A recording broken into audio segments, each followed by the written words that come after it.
नमस्कार। आज हम परिकल्पनाओं के विभिन्न प्रकारों का अध्ययन करेंगे।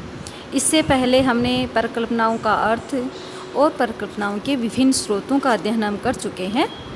सबसे पहले हम लेते हैं परिकल्पनाओं के विभिन्न प्रकारों में एक चरीय या बहुचरीय परिकल्पना। एक चरीय परिकल्पना में किसी एक चर का मूल्य किसी एक इकाई, घटना, समूह या व्यक्ति पर आरोपित किया जाता है। जैसे अगर उदाहरण के लिए मैं आपको बताऊं कि 1977 में आम चुनाव में मतदाता प्रतिशत 65% था।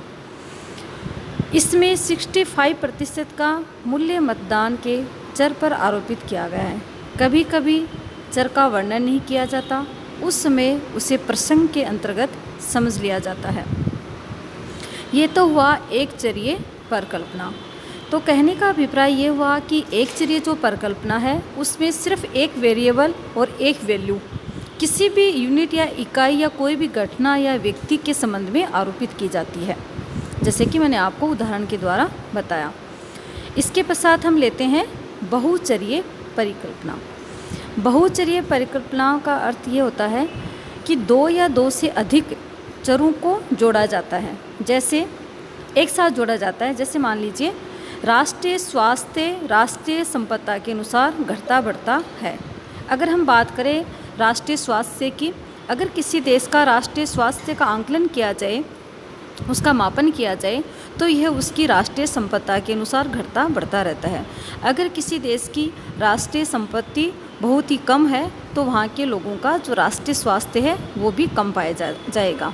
अगर किसी देश का राष्ट्रीय संपत्ति अगर अत्यधिक है तो उस देश का राष्ट्रीय स्वास्थ्य भी अत्यधिक पाया जाएगा। तो यहाँ हमने देखा कि दो या दो से जो अधिक जो चर हैं वो एक दूसरे से जुड़े रहते हैं। अगर एक कम होता है तो दूसरा चर भी स्वतः ही कम हो जाएगा। अगर एक चर में बढ़ोतरी होती है तो दूसरे चर में स्वतः ही बढ़ोतरी हो जाती है। तो ये हुआ बहुचरीय। या फिर हम दूसरा उदाहरण भी ले सकते हैं, जैसे शिक्षा, राजनीतिक सहभाग, आय तथा जाति से संबंध होती है।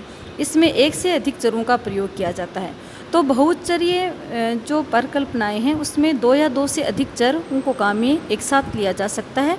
ये नहीं कि सिर्फ दो ही चर बल्कि एक से अधिक चर भी काम में लिए जा सकते हैं। जैसे अगर हम बात करें शिक्षा की, तो शिक्षा का संबंध समाज से और आय से और जाति से और सहभागिता से। इसमें हमने ये देखा कि दो या दो से अधिक चर हैं उनको शामिल किया गया है।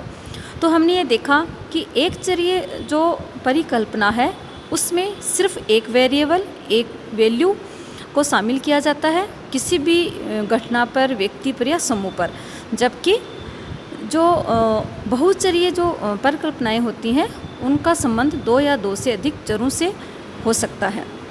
अब आगे हम लेते हैं सहचारी एवं असहचारी परिकल्पनाएं। तो सहचारी परिकल्पनाएं यह बताती हैं कि दो या दो से अधिक चर संबंध है, मतलब एक दूसरे से जुड़े हुए हैं। और चर भी कितने हैं? वेरिएबल होते हैं। दो या दो से अधिक वेरिएबल होते हैं जो कि एक दूसरे से कॉन्टेक्ट संबंध रखते हैं। ये जो सहचारी जो परिकल्पनाएं हैं ये भी दो प्रकार की होती हैं। एक होती है निर्देशनात्मक और दूसरी होती है अनिर्देशनात्मक हो सकती हैं। अब हम बात करते हैं निर्देशनात्मक परिकल्पना की। तो निर्देशनात्मक परिकल्पना यह बताती है कि दो या दो से अधिक चर विधेयात्मक अर्थात पॉजिटिव या नेगेटिव दोनों रूप से जुड़े होते हैं। कहने का अभिप्राय ये हुआ कि जो निर्देशनात्मक जो परिकल्पना है उसके जो चर होते हैं पॉजिटिव और नेगेटिव दोनों रूप से जुड़े होते हैं। जैसे अगर मैं आपको उदाहरण के द्वारा बताना चाहूँ, यदि वेतन बढ़ता है तो कीमतें घटती हैं, या गरीबी विपरीत रीति से शिक्षा के साथ जुड़ी हुई है। यहाँ दोनों चीज़ें हैं। अगर गरीबी है तो शिक्षा कम होगी क्योंकि आमदनी कम है और आमदनी कम होने के कारण शिक्षा का स्तर काफ़ी गिरा हुआ है। अगर लोगों का वेतन बढ़ता है तो लोगों की जो परचेजिंग जो पावर है वो अत्यधिक हो जाती है और धीरे धीरे कीमतें कम हो जाती हैं। तो हमने ये देखा कि जो निर्देशनात्मक जो परिकल्पना है उसमें जो चर होते हैं पॉजिटिव और नेगेटिव दोनों एक साथ होते हैं। दूसरी है अनिर्देशनात्मक या असहचारी परिकल्पना भी इसको कह सकते हैं, जो कि दो या दो से अधिक चरों से संबंध नहीं होती। ऐसी परिकल्पनाओं को नहीं परिकल्पना या निषेधात्मक परिकल्पना भी कहते हैं। अर्थात जो अनिर्देशनात्मक जो परिकल्पना है उसका संबंध मात्र निषेधात्मक अर्थात नेगेटिव चर से ही हमेशा होता है और ये दो या दो से अधिक चरों से संबंध नहीं रखते। सिर्फ इसमें निषेधात्मक परिकल्पना को ही शामिल किया जाता है। जैसे अगर उदाहरण के रूप में मैं आपको बताना चाहूँ कि लिंग भेद एवं मतदान के मध्य कोई सहचार या संबंध नहीं होता। अर्थात इसमें लिंग भेद का मतलब ये हो गया कि जैसे स्त्री और पुरुष में जो भेदभाव है उसका मतदान के साथ कोई संबंध नहीं होता। ये इसका मतलब यहाँ हमने ये देखा कि जो अनिर्देशनात्मक जो परिकल्पना है वो नकारात्मक रूप से जुड़ी हुई है। अगली जो प्रकार है परिकल्पनाओं का वह है शाश्वत एवं सांख्यिकी परिकल्पनाएं। शाश्वत अर्थात यूनिवर्सल परिकल्पना, इसको हम इस रूप से डिफाइन कर सकते हैं कि शाश्वत जो परिकल्पना है इसका रूप इस प्रकार होता है कि यदि क है तो हमेशा ख होगा, किंतु राजविज्ञान में ऐसी परिकल्पनाएं बहुत कम पाई जाती हैं। इनमें हमेशा या कभी नहीं जैसे शब्दों का प्रयोग किया जाता है। सांख्यिकी जैसे अगर मनुष्य ने जन्म लिया है तो वह अवश्य मरेगा, ये होती है शाश्वत परिकल्पना, यूनिवर्सल जिसको ट्रूथ कहते हैं। लेकिन शाश्वत जो परिकल्पनाएं हैं उनका मुख्य रूप से जो राजनीति विज्ञान है उसमें हमेशा अभाव पाया जाता है। और इसके बाद हम ये देखते हैं कि अगली जो सांख्यिकी जो परिकल्पना है उसमें मात्रा, संख्या या गणना का प्रयोग हमेशा किया जाता है। जैसे यदि क है तो शायद ख होगा, अथवा यदि उम्मीदवार जनता पार्टी या कांग्रेस का सदस्य है तो ये 70% संभावना है कि वह जीतेगा। यहाँ एक संभावना व्यक्त की जाती है आंकड़ों के रूप में और या फिर संख्या के रूप में गणना की जाती है। अगर कोई चुनाव में कोई व्यक्ति खड़ा होता है तो अगर उसका बहुत ही करिश्माई व्यक्तित्व है तो ये संभावना व्यक्त की जाती है कि उसको इतनी प्रतिशत मात्रा में मतदान प्राप्त हो जाएगा और शायद वह जीत जाएगा। तो सांख्यिकी परिकल्पना में मात्रा, संख्या और गणना का सहारा लिया जाता है। वहीं शाश्वत में जो होती है उसमें ये कहता है कि अगर मनुष्य है तो अवश्य मरेगा, अर्थात क है तो ख भी हमेशा रहेगा।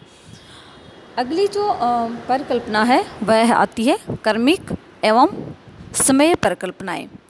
कर्मिक परिकल्पनाओं में यह बताया जाता है कि एक चर दूसरे चर से समय क्रम से पहले है।